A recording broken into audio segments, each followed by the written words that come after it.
Thank you to everybody who has joined another episode of Intentwise Connect. We're so happy that you decided to spend an hour of your day listening to us and our speakers. Today, we have a fantastic presentation by Destaney Wishon of BetterAMS. It's going to be all about PPC, DSP, AMC, all of these acronyms, all of these different ad types. How do you connect the dots between all of it and start to make sense of your advertising strategies? So very excited for the content today, but before we jump in, I do want to provide just a quick overview of who Intentwise is in case you're not familiar. So on the screen here, you can see the Intentwise e-commerce cloud. This is our suite of software applications that help brands and agencies do more on Amazon and Walmart. So we have three applications. First is our Intentwise Ad Optimizer, which helps you manage your ad spend on channels like Amazon, Walmart, Criteo, and Instacart using both AI and rules-based automation. In the middle, we have Intentwise Analytics Cloud, which is our comprehensive Amazon and e-commerce data store and pipeline. It helps you connect to all of the various APIs from Amazon and Walmart, download your data on a regular basis, connect it together, and provide automatic and automated reporting that's customized to your business.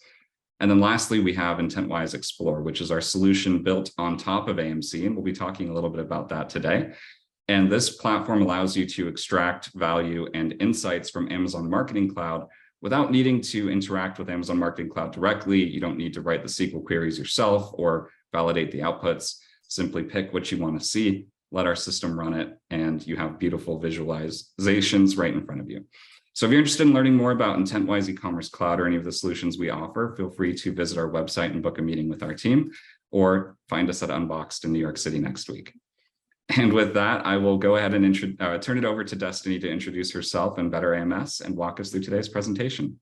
Yeah, of course. So I want to see some engagement in the chat, if at all possible. So super curious if anyone's using DSP, if you could drop DSP in the chat, or if anyone has used AMC, let us know. That will definitely guide a lot of the conversation today. So my name is Destaney Wishon. I am co-founder and CEO of BetterAMS. We are an Amazon advertising management agency, and we focus a lot on the education side of sponsored ads, DSP, and AMC. So a lot of what we're going to be diving into today is just a high-level overview of all of those aspects, and then we can talk about more strategic, business to business during the Q&A section. So quick agenda: aligning your sponsored ads with your DSP ads, foundational strategies for DSP, how Amazon Marketing Cloud unlocks a holistic view of your ad strategies, and the most requested AMC instances. So first things first, I want to talk about what search looks like today and why DSP and AMC have become such an important part of the conversation when it comes to Amazon ads. So this is what general desktop looks like. If you're looking for toilet paper and you have no brand loyalty, this is what search looks like. Above the fold, headline search ad for sponsored products ads, all before you see an organically ranked product. The reason I chose toilet paper is because there's only so much product differentiation you can have here. So it's really difficult to portray why your brand is better than any other brand on Amazon. That is how Amazon's shelf is oriented. Right now, it looks like price is the biggest call out, right? Quilted Northern versus Cottonelle can't really explain how much better their product is in the title. Same thing on mobile. On mobile, you have a headline search ad, Amazon brand, sponsored product ads. Now, again, when a customer is shopping on Amazon.com, they already decided they're going to buy toilet paper. We know that because they typed in toilet paper. If they're going into Walmart or Target or Whole Foods, they may walk to the toilet paper aisle, but they're going to see all kinds of other things, right? And that's really important to remember as we consider this customer path to purchase, because our goal, unless you want to be compared directly to every other product on the shelf, is to get in front of the customer before they decide they want to buy toilet paper. We need to stand out on the shelf before they're even aware of their interest in buying toilet paper. So the majority of the customer funnel that I see brands focusing on is the search, browse, buy, right? They want their ad directly in front of the search results. They're hoping they can stand out with their click-through rate, and customers are going to browse their product and then they're going to buy.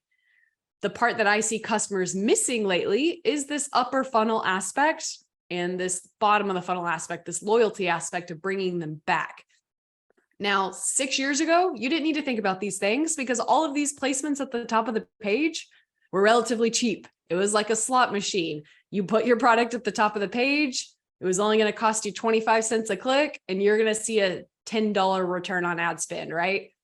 No longer. And due to that competition, we have shifted a lot of our focus to, again, how do we get the customer to think about our product before they ever type in toilet paper?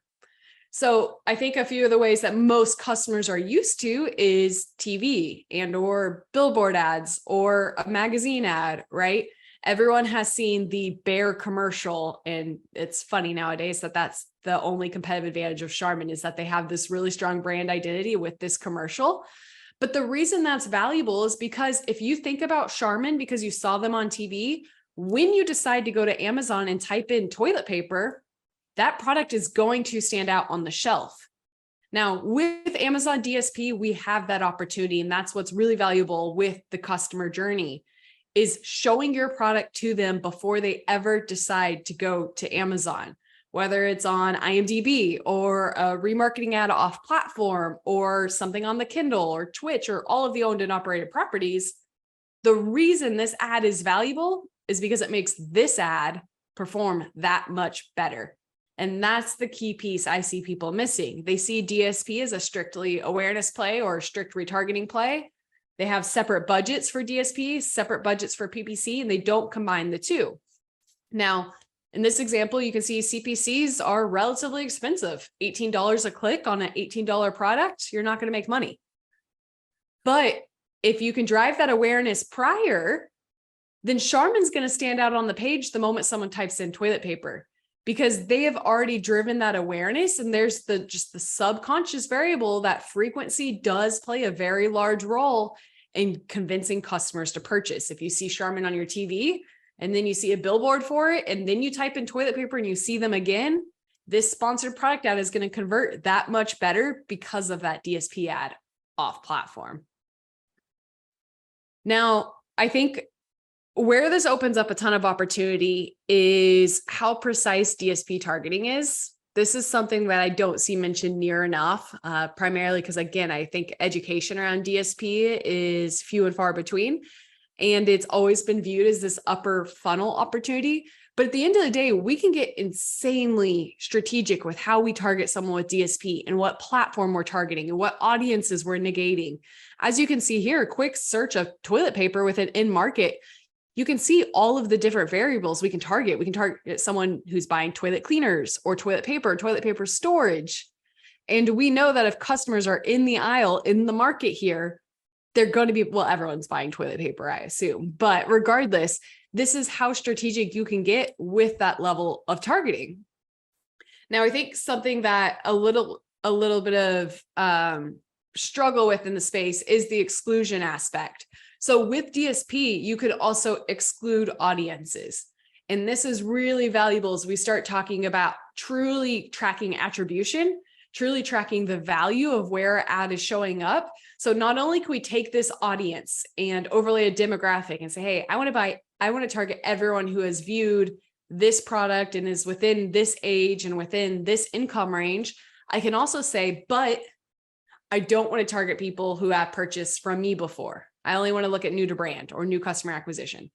Or I can say, hey, I only want to target someone who viewed my competitor, but did not purchase. And when we break out all of this audience targeting in their segmented line items, that's how we can truly start viewing our full funnel understanding.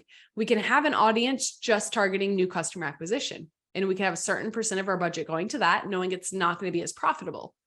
And then we could have a separate line item targeting everyone who's already purchased from us before, and it's just a loyalty play.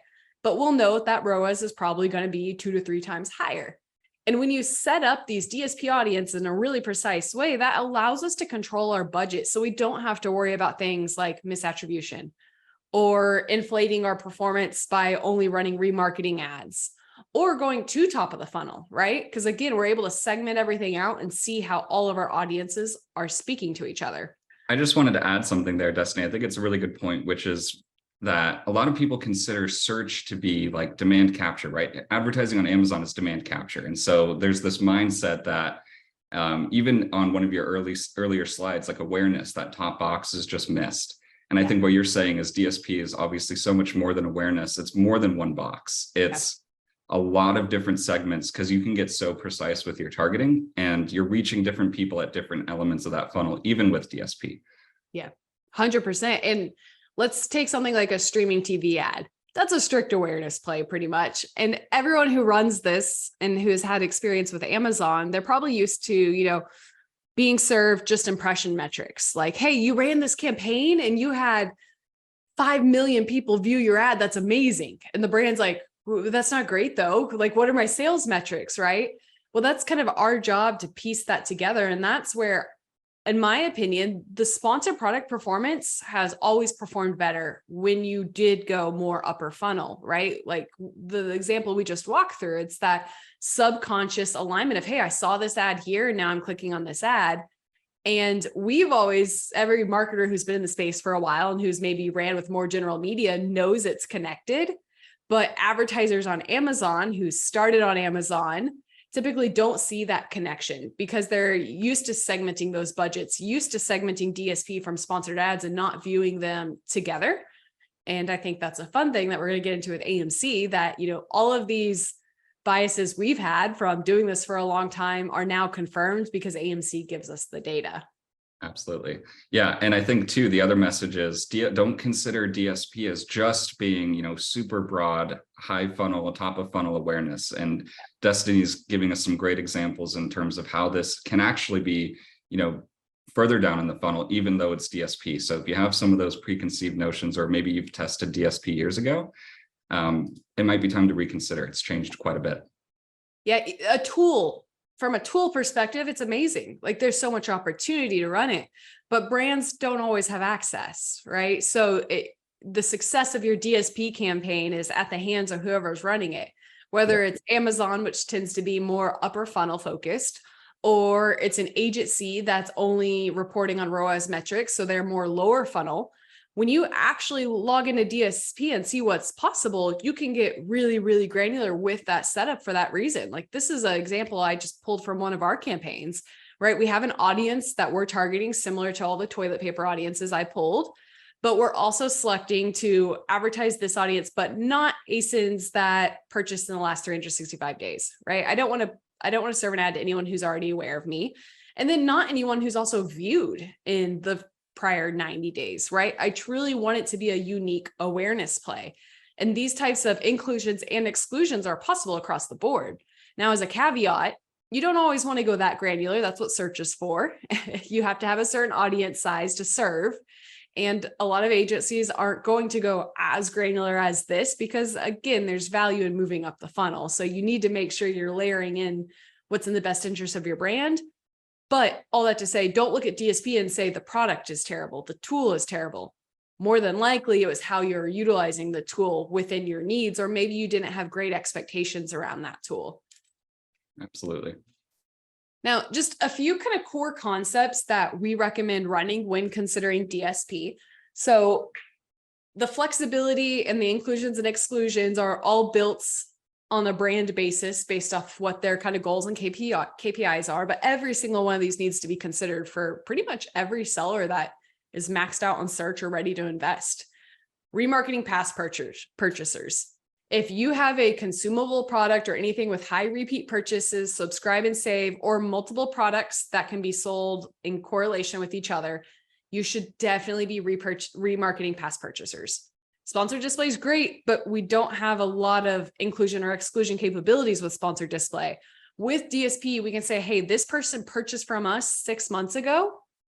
I want to serve them an ad again because maybe their product is now, no longer in use, right?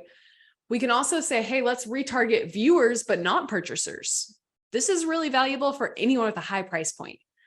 We pulled some AMC data for one of our higher price point products, and it showed that the average customer viewed a sponsored product ad 19 times before purchasing our product. Wow. 19 times. Most brands think, hey, they clicked on my ad, they bought it within the first 3 minutes, right? And they don't consider that long-term impact. But think about when, you want to make an expensive buy it takes time. You go to Google, you price match, you read the reviews. So when we have the ability of a DSP to retarget that audience consistently, that's going to improve the efficiency of that original sponsored product ad, right? Because now you're again viewing that whole funnel of, hey, I'm serving them with a higher frequency. I'm staying top of mind. Now my overall advertising is better. Another thing that I see frequently is, if you're running DSP at like a $20 ROAS, you're probably not using it for its true potential, which is moving upper funnel. Like remarketing is great, but it doesn't always improve your top line sales. It just improves your efficiency. So we like to use DSP for more, prospecting, more contextual targeting. So things like targeting competitor viewers, but not purchasers. Maybe you have a direct competitor and you want to target everyone who viewed that listing, but did not purchase that product. Because again, they're in market. They've searched and viewed a competitor product. That's an opportunity. Or targeting those in aisles. So if we're going broader and we're thinking like a Walmart or Target, let's target every person who walks down the toothbrush aisle. So maybe they're looking for mouthwash and we want to serve them our toothbrush or our toothpaste. It's an opportunity to expand past that. And then within all of those, you have the demographic targeting that can be layered in as well. So something that's always like a really fun example to give is if I'm selling a car seat, I'm going to go target everyone who bought a prenatal, 6 months before. That's the type of power that's available within DSP. I'll stop there. Anything to add? I have a question. So in terms of when a brand should consider starting with DSP, do you have a recommendation? I know previously, and many brands might have heard this, like, maximize your search spend first, ensure you're covering all your bases there. Is that still your advice, or do you have a different view on when is the right time to begin your DSP? I think I like to say more of a budget perspective, because it can always be argued whether or not search is maximized. So something I would recommend, for example, is if you have a high price point or high repeat purchase rates, you should be running remarketing regardless. Typically, we like to say $10,000 budget is kind of good for audience size, making sure you're doing both remarketing and moving up the funnel. So 10,000 for maybe 1, 2, 3 products, things like that. You can use sponsored display. Sponsored display does do decently well with their remarketing efforts. I just like having a little bit more control, and that's what DSP unlocks for us. Makes perfect sense. So yeah, it sounds like basically make sure your bases are covered with search. It's hard to tell if you fully maximized it, but if you have an additional budget of 10,000 or more for a few products, it's a good starting point to see if DSP will work for your brand. 100%. And one other thing I'm going to throw out there, and we're not going to dive in very deep on this presentation, but more than happy to talk about during a Q&A, is a organic rank strategy. So something that we focus on a lot for our brands who have maximized retail readiness, their conversion rate's amazing. The next step to improving your organic rank is typically driving a lot of traffic, whether off platform or on platform. When we have to rely on Amazon PPC to do that, we typically recommend driving high amounts of volume through top of search for our top 3 to 4 keywords. But we know that top of search is a lot more expensive nowadays, right? We just pulled up those $17 to $18 CPCs. If you're having to pay that much to bring someone onto your listing and they do not purchase, that sucks. So we want to layer in a DSP remarketing strategy that's a little bit more aggressive when we're paying that much to bring that click in, right? Because it can not be argued when you have multiple different ads serving a customer and retargeting, it's going to do better and it's going to improve efficiency. So again, we don't have to view those budgets separately. If we crank up our top of search budget, we should also crank up our DSP budget to make sure we're going ahead and capturing that audience that we acquired through the expensive click. And now we're retargeting that audience through the power of DSP. That's a great point. Yeah, it shouldn't be in many cases looked at as separate budgets, because one does influence the other very much directly. And while you couldn't see that journey before, you can now with tools like AMC. Yes. And that's one of the coolest things, in my opinion. I've seen a few different misconceptions throughout the groups or on LinkedIn of, I increased my sponsored brand spend, but my total sales didn't increase. It's a lie, or attribution's wrong, or something. But we've seen very clear-cut cases with AMC that says when you have sponsor brands running, overall conversion rate of sponsored products increases by 3 to 4%. right? Because again, it's that viewability at the top of the page and then driving the conversion later on. Yeah. And a lot of it is subconscious. There's that Yeah. age-old rule. I think it's like you have to see it 7 times before you'll do something, at least Yes. 7 times. Yes. I think of the Coca-Cola polar bear ads, like every single time this subject comes up of like, it's the most random ad in my opinion. Like maybe it was cool when I was 5 or 6 years old, but I always think of just Coke and how that they've really pushed brand marketing across the board. And I think it's a similar example. It's a great example. So how do we connect the dots, right? I think this is a big conversation. Again, people like Ryan and I could sit here and have this all day long of we've seen all these examples historically across the board, but a lot of people don't buy that, especially native Amazon brands. So I think this is where it became really powerful that Amazon Marketing Cloud was rolled out. And on that note, how we view everything, not fragmented, right? Not retail, not search, not DSP.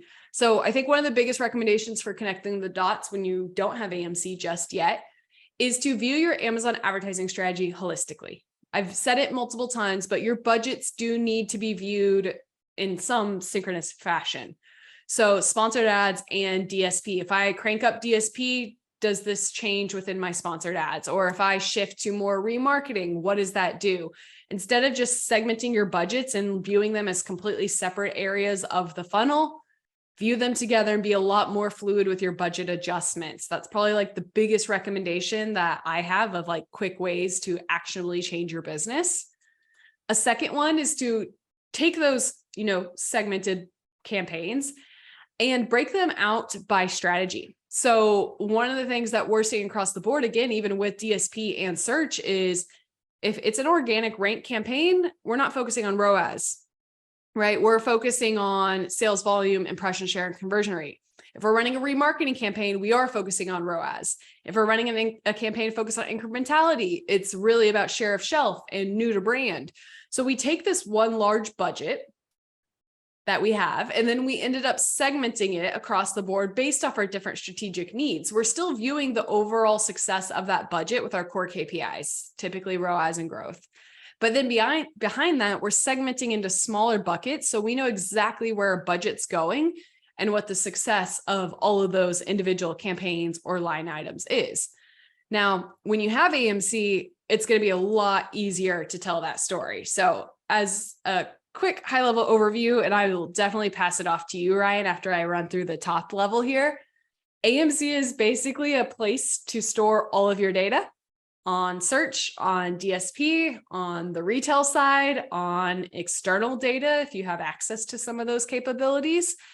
What it really is amazing for is helping us piece together everything we need. It allows us to understand the customer journey at a very granular level, and it allows us to create highly, highly targeted audiences based off all of that data. And anything to add there? Yeah, I'll just say that, Amazon Marketing Cloud is truly the only place where all of these signals and each event is recorded in real time. So when I say event, there's like a number of things that are included in the events that AMC tracks, but it's everything from, an ad impression, whether that was on sponsored TV or sponsored search, to a detail page view, to an add to cart or an actual purchase, of course. And so it's a very complicated product to actually use from Amazon because of all these events. You can imagine it's a huge repository of data and signals that are in there. And you really do have to know exactly what you need to pull out of it. And so that's where AMC really starts with a question, right? In this case, the question is, how are my ad types across upper funnel and lower funnel working together to drive that result that my client needs? And so when you think about AMC, think about it as, what are the questions that I have about my business that I can't answer because the data and the signals are fragmented? Yep. And then can I use AMC to stitch those signals together and have this unique now connected view across all of the different ads I'm running and the products I'm selling of what's actually doing what? And so with that, there's like a couple examples that we can go through here, Destaney. Multi-touch attribution, path to purchase, time to purchase. These are all tools that are now, or I should say, questions that can now be answered with AMC. So very powerful tool. And if you haven't checked it out yet, and you have these questions, definitely come talk to us about, whether AMC could help you solve it. Yeah. 100%. And I kind of want to do some expectation setting here. I do think Amazon Marketing Cloud is going to be a huge key to success for the future of all Amazon brands. I think it's going to have to be. I think it's giving us the data we need to continue making investments, even if return may be decreasing. I think the access to data we've never had before is going to be insanely powerful. But with that being said, I have people asking me about AMC who aren't even appropriately running their DSP, or they're not running all of their ad types, right? So I think on my end, not being as technical or as analytical as you all and your team, what I'm really voicing to brands is, what queries can we pull? What questions can we ask that can actually help solve problems for the whole industry? I think that's something I've been super passionate about. That path to purchase has been a really big one of saying, hey, when a customer sees this ad and this ad and this ad, this is the highest likelihood of conversion rate. Like, what are the stories we can tell that help me take these insights and give them to other brands? Time to conversion's a really big one, and the difference a price point makes. $100 price point, you may see your time to conversions actually 7 to 14 days. A low price point, maybe 5 to 10 minutes, right? Those insights are going to unlock a lot of power, even for brands who shouldn't be running AMC yet. Right. I think, and, one more example of this is around like tentpole events. Yeah. So, for example, like we just finished Prime Day, Big Deals Day last week. And with AMC, you could piece together, looking back at what was the right point to start my advertising ahead of that. And did I start it at the right time? Was I too soon? AMC can help you understand questions like that. So in terms of when to start spending, how to start spending, and in which ad types, and then piecing together the whole path to purchase, I agree, Destaney. It's actually answering a lot of industry level questions and providing just a real granular view into the metrics that we wouldn't be able to see previously. I think it's a little bit of like this chicken or egg scenario as well for a lot of the mid-sized brands I'm seeing. So if we look at brands that are doing like 20 million to 100 million a year on Amazon, I will audit their accounts, and they won't be spending on things like sponsor brands or sponsor display, or they won't be using DSP appropriately. And they'll be like, I think I need AMC in order to do that. I'm like, yes, but also I kind of feel like it's a little bit of the reverse of, you need to get the foundation in place so that way you can actually unlock the incrementality that AMC is going to drive. And maybe I'm wrong, but it takes a lot of work. I mean, the queries that need to be pulled, they're not easy. There's a reason AMC is only being managed by few people, because it's a pain. It's not scalable, and it's not efficient for people. In fact, spending on DSP is actually a requirement to get access to AMC. So I think you're spot on, Destaney. It is like a chicken and the egg type situation, but really AMC is most valuable when you're already spending on these platforms. That's who it's designed for. It's designed for the brand who has spent, has tested, and is still unable to get the results that they need or the answers to those questions that they have about what's going on with their business. So in terms of bucketing it into one of those, if you're thinking to yourself, I'm listening to this, is AMC something I need to be doing? Do you have those questions that you can't answer right now? Are you spending money on DSP and sponsored search that you need to improve? If either one of those is yes, then AMC might be able to help. But if you're not currently engaging in those platforms, AMC is not going to tell you much. Nope. But you can take some of the insights that we're pulling for the brands that are spending at those levels and say, hey, how does this apply to my brand? And I think that's the part that I'm really excited about right now. It's just, I've personally been able to pull so many insights that justified how we've ran certain strategies, or like you said, the timing aspect, and been able to communicate with brands and say, hey, most of your purchases don't happen at time of click, because that unlocks a lot for them. A lot of people just assume it's done and done. 100%. Now I have a few of the visualizations here that I really liked from everything that you all have done. I would love you to give kind of the more in-depth insights here, but one of the things that we found valuable was path to conversion and how we can do a better job at optimizing that path, whether it's from like an ACoS perspective, which I think is really important to dive into. A conversion rate perspective is always really cool to say, especially when you have like streaming TV in the mix. when you have streaming TV in the mix, it's an awareness play, but we typically see an increase in conversion across the board for the other ad types because you've already educated the customer with that video. But being able to pull these insights is insanely powerful and then activate on the back end. And I'll pass it off to you there. Yeah, I'll just say the only thing I want to add is this can also really help with campaign setup too. So it's not just a purely, obviously just a look back to see what worked best. But if you find, for example, the learning that Destaney just mentioned, streaming TV, when it's included and it's first, your conversion rate is higher. That informs you, the flights and the timing of those campaigns should be adjusted so that streaming TV is first. So there's a lot of insights here. The other thing I'll say is, if you're looking at this and you're comparing it to maybe what you get from DSP reports, the nice thing about AMC is your outputs are totally customizable. So these fields that you see here can be changed, whether you want to see product sales or same SKU sales or something different. That is another benefit to using AMC.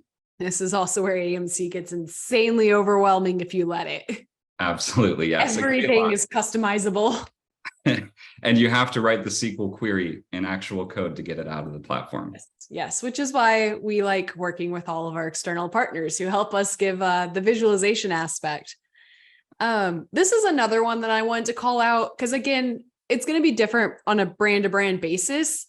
But I also think it just points to the customer aspect of, the data is obvious here. The frequency of, when they're exposed to an ad more than 4 times a week, look at the sales relative to 0 to 4 times a week. So I think this points to things like evergreen ads being ran, making sure you're staying in budget, making sure you're layering in all those different variables, not just focusing on sponsor products. How do we also focus on sponsor brands or sponsor display? And as mentioned, if we wanted to, we could also layer in conversion rate on the different levels of frequency. We can layer in the ROAS on the different layers of frequency. So we can really start backing into, hey, what's that sweet spot? Are we, serving too many ads? Do we need to pull back on DSP retargeting, or do we need to shift here, here, here? Yeah. And one thing that's not in this chart, but could very well be true for a given brand is, let's say there's a third column, right? Where it's, 15 times a week and your sales are 0. So the exclusions still apply here as well, right? So maybe you have one section that's your sweet spot, another section where you're getting a little bit of revenue, but there's one frequency that's just, your customers are over it and they don't want to see it anymore, and it's not driving conversions. You can also use this to make sure that you're capping your frequency at the right level. Yeah. Another small one I wanted to throw in there. I think this is, again, like kind of a shiny object one, but super powerful, is the ability to tie in geo-targeting. I think that is incredibly important and something that we're seeing come up more and more frequently as we start looking at day parting and geo-targeting and more demographic targeting. And you can cover some of the more audience opportunities. But with AMC, we do get access to that customer data as well. It's not solely the advertising piece. It's the piece that everyone has been asking about for the last 7 years of how do I access, unique customer IDs in order to target them in certain ways. And that's what we can do with DSP, but AMC allows us to do it and get the insights in a really, really clean fashion like this. So then we can go and adjust our campaigns within DSP to be more efficient with who we're targeting. Absolutely. And I imagine probably most of our listeners today are endemic sellers on Amazon, but this is also very powerful if you don't sell products on Amazon. Of course, they are often more geographically targeted if it's a service or something else. So AMC provides that at the user ID level. And to your point, Destaney, being able to create audiences this way too can help you, whether you're doing in-store campaigns or just different types of geographically located campaigns. This can give you both the insight into how it performs by zip code, but also allow you to target only to those users that live in those zip codes. So very powerful and very unique to see this feature coming to Amazon. This is the last example I pulled up here, I believe. Do you have any others that you found to be really powerful for some of the brands that you're working with? Yeah, another one, and I think you touched on it a little bit, is multi-touch attribution and being able to actually customize the attribution model that you're using. So I know this probably sounds very confusing, but think about it simply where, to Destaney's earlier point, if you're running a lot of awareness campaigns, whether it's streaming TV or just DSP, and then somebody comes and clicks your sponsored product ad and converts. Your Amazon reports by default are going to say that the sponsored product ad drove that conversion, and it's not going to give your awareness campaigns any credit for it. And so at the surface level, it looks like very bad ROAS on your awareness campaigns that you're running through DSP, very strong ROAS on search. That's because Amazon's default attribution model is last touch. So the last touch the customer had was on your sponsored product ad. With AMC, because you know all of the touches, you know every time that your ads were shown to that customer, you can actually weight the attribution differently. So you could do first touch attribution, in which case the first ad that the customer saw gets all the credit. You could do an equal weight attribution. So each touch gets equal credit for the sale. So anyways, there's lots of opportunities to actually change the way that you look at the reporting of this to say, how much is my top of funnel spend really impacting the bottom funnel? You can literally answer that question now by changing your attribution model, and keeping it consistent, you can get that reporting on a regular basis. Amazing. Which is why I opened up the start of the presentation the way that I did, because right now I think a lot of brands are stuck in this position where top of search, obviously insanely valuable from an advertising perspective. I think it's where you typically see the highest volume of sales being driven, but it's getting more and more competitive and more expensive. And when you're being directly compared to every other product at the top of the page, it can often become a race to the bottom with pricing. And that's a really dangerous place to be in, because we know you're going to continue to need to invest in advertising. So that's why I really opened up with pushing more awareness and more education and communication in that regard, so we can connect with our audience before they ever decide to search for our products. Historically, that's always been kind of a broken gap from a time perspective, from an attribution perspective, comes up more than anything else. But also knowing that we now have the AMC data to prove those concepts and say, hey, there is value in this beyond just awareness, beyond just remarketing. Here's what we can open up. I think that's where it gets really exciting. Absolutely. Awesome. I think that's it for the presentation, right, Destaney? Should we take some questions from the group? Yes, we are good to go for a Q&A. Let's do it. We have a first question here. This one's pretty straightforward. I can probably answer. We do DSP via an ad agency. How do we get access to AMC? Couple of ways to get access. You need Amazon to approve it for you. So as long as you have a DSP CFID and a sponsored ads ID, entity ID, you can request access. You can either do that through your agency currently, or you can reach out to Intentwise and we'll be happy to do it for you. It doesn't cost anything. I want to layer in that if you work with a tech partner, they'll help you build out some of the visualizations that you're going to need. You need to verify that your agency has the internal team to either write, the code to pull your queries, or you need to be able to do it on your own. If not, then I would look for like a tech partner, because they're going to be the best to make it scalable for you. You're probably not going to have a lot of custom queries unless you're spending a certain level, but someone like Intentwise can build out some of those most commonly used queries for you. So that way, even if your agency is not able to, write the SQL, then you can still manage it. Is that right? That's right. Okay. Absolutely. And yeah, if you just want to get access, actually, the other thing I'll say too about getting an instance created, if you don't have access to AMC currently, and you have not created your instance, you will have no data when you do finally create your instance. So AMC only backfills 7 days of data from the time that your instance is created. So even if you don't think you're ready, or your agency isn't ready, that's totally fine. But we still recommend having Amazon create that instance. That way, when you are ready, you'll have more of a history of data to go look back on. And because there's no cost to do so, there's generally no reason not to go get your instance created unless you're not spending on DSP. Especially for like tentpole events, like you said, we got Black Friday, Cyber Monday coming up. You want to capture that audience now, so then you can go and make sure you're utilizing everything in the future. Or when Black Friday, Cyber Monday comes around next year, you know when to start advertising or when your lead up period should be. Absolutely. Destaney, it looks like we have not too many other questions right now. Do you want to maybe spend a few minutes talking through that organic rank strategy that you mentioned earlier on? Yeah, of course. Any other questions that come in the chat, please, if you have any questions for Destaney or myself, continue to add them. Yeah. So I think something that we have seen more and more lately is tacos increasing. It's always a hot topic of, hey, I'm having to spend more to drive the same amount of sales as last year. And I think there's a lot of different variables there. One, I think a lot of people don't understand organic rank tracking, and maybe they didn't value it as much. I think two, we've seen advertising costs fundamentally increase. Three, the nature of Amazon search favors people who are at the top of the page, right? So I think those are a lot of variables. So we've been really trying to dive deep in how we improve tacos for our brand. And the best way to do that is either decrease spend, which can be detrimental to the flywheel. Amazon does not want you to stop spending at all.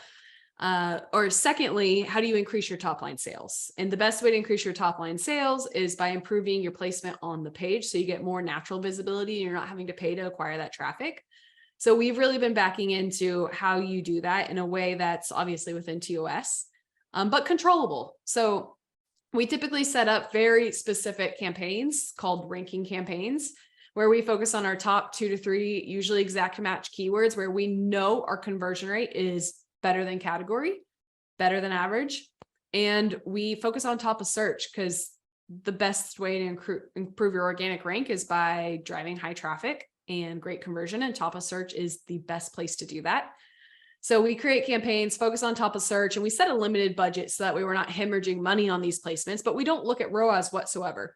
We look at conversion rate and we look at the volume that we're driving, and then we track our BSR on the backside of that to make sure we're improving rank.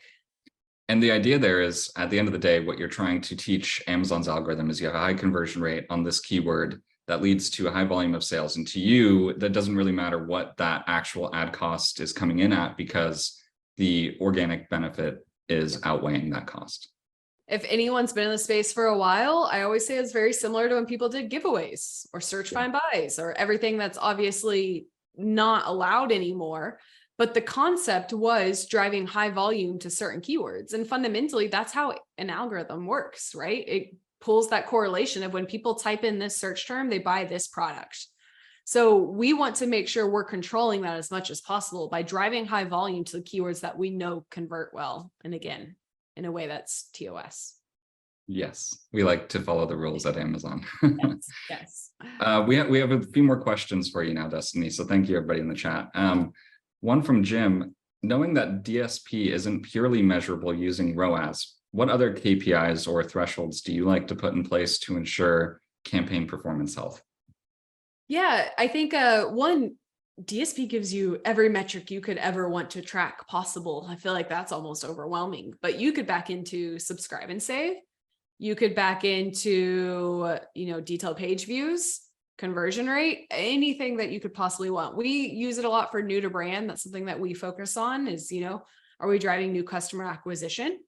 But if you set up your campaigns in a way that's granular, you almost, you can worry a little bit less about those 2 to 3 KPIs that matter the most. And you can worry more about, hey, am I, targeting the right part of my customer journey? And then it makes it easier to look at that overall ROAS, right, of all of your budget, which is why we recommend segmenting your line items in that way to make sure you have the right inclusions and exclusions. So you don't have to worry about your ROAS being too high or too low. You're attracting detailed page views for an audience who viewed your competitor. If you're not converting, then you can kind of make tweaks beyond that. Yeah, I actually really like the way that you're thinking about it, Destaney, which is to have very specific goals for every line you're running that aren't ROAS specific, because what is it doing for the rest of your funnel? In this case, maybe it's bringing people to your page, maybe it's just bringing them to a brand search, but having those goals at the line item level can help you zoom out from just looking at ROAS. Yeah, your total performance can be ROAS based still, but that those line items are achieving certain targeting objectives that are going to help you drive that overall goal. Makes perfect sense. This one, I'll ask you first, Destaney, and feel free to kick it back to me. Makes me nervous. What's the best example of actually using AMC Insights to change your ad strategy? This is a great question. I find that AMC is not always very actionable when I'm sitting in QBRs. I'm like, this is great, but now what? I think the things that I care about most are the path to purchase, I think, is really important. Like we said, on the education side, like if we find those streaming TV insights or those more awareness creatives, do really well in the beginning of path to purchase, then we're going to invest more there and then increase our sponsored product ads on the back end, or a timing perspective, right? We keep our PPC focused on incrementality. And then the moment we're running a streaming TV campaign, we, jack up our PPC because we know our branded searches are going to increase, right? I think those things are super important. I think the audience insights, which I know is something Serena's talked a lot about and helped me understand, is you can pull really in-depth AMC audience insights that you can then immediately go into your DSP campaigns and upload and make sure you're targeting, highest opportunity of conversion or highest opportunity of reach. And I think those are things that are really beneficial on our end for being actionable. Totally. I'll add to that with one. I mean, obviously audiences as a whole, in case you don't know, I'll explain it very quickly. With AMC, you're able to take, yeah, great. What's an example audience? Yeah, so you're able to take any of these users that are sort of in your query result when you run an AMC query. For example, let me just say all users, all customers who have searched my main non-branded keyword, let's say it's toilet paper, but did not see my ad or click on my ad. So they didn't see it or click on it. That could be a group, right? That's a list of users who exhibited those traits. You can turn that into an audience and put them into your next campaign and target them directly. So the way it works is because every event is tracked at that user ID level, you can also create groups of those user IDs. And as long as you have enough of them, you can target them. And so there's tons of potentials with audiences. One more just real example that we used in the last week here, I brought it up before, but tentpole events like Prime Day. And making sure, after the event itself, looking back to say, okay, from the first ad that the people who bought from me on Prime Day saw, how many days before Prime Day did they actually see my first ad? Was it 2 weeks before, 3 weeks before, 5 days before? And we did this for a number of clients and they all had different results. And so that's a very interesting insight, right? The best practice that Amazon recommends and that others recommend is start advertising as soon as possible for the tentpole days. Our insight for our clients was, hey, it's actually highly dependent on your brand and your advertising strategy. And so that was a very interesting query that we ran, and that insight was possible only with AMC. Yeah. We have 2 more questions here. Let's see if we can get through these. Destaney, I'll start with you on this one as well. What are the biggest objections you hear from clients who are not using AMC but should be? Do you get a lot of objections from clients about AMC? I don't. It's probably the other way around on my end, if we're being honest. I think AMC is difficult to scale. Financially, it's typically not built into scope of your relationships. Like, I think a lot of brands are probably expecting their agencies to immediately roll in AMC, but it's difficult, in my opinion. You have to, be able to pull the queries, then analyze the data, then be actionable, then communicate. But the brands aren't familiar enough with it to really object. Like, it doesn't hurt your business in any way. DSP could hurt your business. You're spending more money, right? Right. AMC is strictly insights and data that improves your overall business. You don't increase spend to use it per se. It's not another targeting type. It's strictly better data. Yeah. And so from our side, obviously, we do hear sort of the frustrations. I guess they're not really objections, but some of the challenges certainly using AMC. Destaney has it spot on. I mean, it's very challenging to use. You do need to have a lot of experience writing SQL code. That's what you actually will use to extract information from AMC. So if you're not comfortable with SQL, that's your first objective is to get comfortable with SQL. Next, you have to have a deep understanding of all the AMC tables and how to connect this data together. And then finally, there's just a ton of nuances because it is a data clean room. In order to keep privacy safe, you do have to hit certain thresholds and aggregation limits. And so it's a pretty technical platform, but the insights that you receive from it, like Destaney said, there's nothing wrong there's nothing that can go wrong. It can be a time suck though, if you don't have the skills, the people in the process internally to figure it out. And then last question here, it looks like, or 2 more questions. This is a real quick one. Is it possible to measure CAC, customer acquisition cost, and CLTV on AMC? It is possible, although there's a limitation on CLTV. In order to get your full list of organic purchases, AMC by default tracks all ad events, but you do have to pay extra to get access to the organic events. So organic sales, organic detail page views are not included by default. and the cost of that subscription is dependent on your actual AMC instance. So you do need to have an instance, log in, and you can see how much it would cost to get flexible shopping insights added. And then last question, and Destaney, feel free to take this one if you have something, or pass back to me. How can AMC benefit clients who don't sell on Amazon?